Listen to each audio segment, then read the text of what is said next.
Diamond হারবারে তোমার হারের পর তোমার দল বহু প্রশ্ন তুলেছিল যে সঠিকভাবে ভোট হয়নি, রিগিং হয়েছে, ছাপ্পা হয়েছে। আজকে প্রতিকুর রহমান কি মনে করে? ডায়মন্ড হারবারে 7 লক্ষ বিপুল সর্বভারতীয় রেকর্ড তৈরি করে অভিষেক বন্দ্যোপাধ্যায় জিতেছিলেন। ভোটটা ফ্রি অ্যান্ড ফেয়ার হয়েছিল ডায়মন্ড হারবারে? সব ক্ষেত্রে হয়েছিল এমনটা বলবো না। অভিযোগ যখন তুলেছেন তার তো সত্যতা তো কিছুটা ছিল, এটা অস্বীকার করার কোনো জায়গা নেই। আবার এটাও ঠিক, সাংগঠনিক দুর্বলতাও ছিল সুমনদা।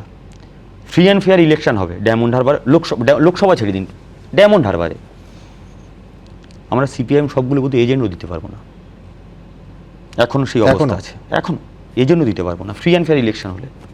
এটা বলবার জন্য হয়তো বলবে হ্যাঁ এজেন্ট ফেজেন্ট দেবো, দিতে পারবো না। আমাদের এজেন্ট ফর্ম তৃণমূলের হাতে ঘুরছে, আর আমরা এজেন্ট ফর্ম তো আমাদের এজেন্টের হাতেই দিয়েছি। এটা নিশ্চয়ই প্রতিকুর রহমান এসে দেয়নি। আমার মনে আছে তোমার একজন এজেন্টকে শাসক দল একদম মেরে হাসপাতালে ভর্তি করেছিল এবং ভুয়ো এজেন্ট বসিয়েছিল, তুমি হাতে নাতে ধরিয়েছিলে, লাইভ আমরা দেখেছিলাম।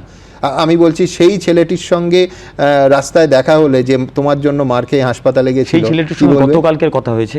আচ্ছা, সেই ছেলেটি আমার যন্ত্রণার কথা বুঝেছে এবং এটাও বলেছে যে তুমি যখন আমার কাছে আসছিলে তখন পার্টি কেউ কোনো নেতৃত্ব যারা আমার বিরুদ্ধে চিঠি দিয়েছিল, তৃণমূলে যার অভিযোগ, সেই ছেলেটা বলছে যে যারা তোমাকে আসতে দেয়নি তাদের কথা না শুনেও তুমি এসছিলে, তো ফলে হয়তো আমি সিপিএমটা করব, কিন্তু ব্যক্তি প্রতিকুরের প্রতি অগাধ ভরসা আছে, অগাধ বিশ্বাস আছে, আমি তোমার পাশে আছি, কিন্তু ভোটটা আমি সিপিএমে দেবো বলছে।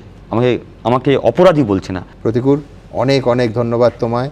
নিঃসন্দেহে তোমার পরবর্তী পদক্ষেপের দিকে আমাদের নজর থাকবে, কিন্তু এটাও পাশাপাশি তোমায় বলে দিই, সেটা হচ্ছে সেটা নিয়ে অন্তত আবার বলছি গত 48 ঘন্টা এবং এই সাক্ষাৎকার যারা দেখবেন তারা তোমার গতিপথটা খুব স্পষ্ট বুঝতে পারবেন। অনেক শুভেচ্ছা রইল, ভালো থেকো তুমি।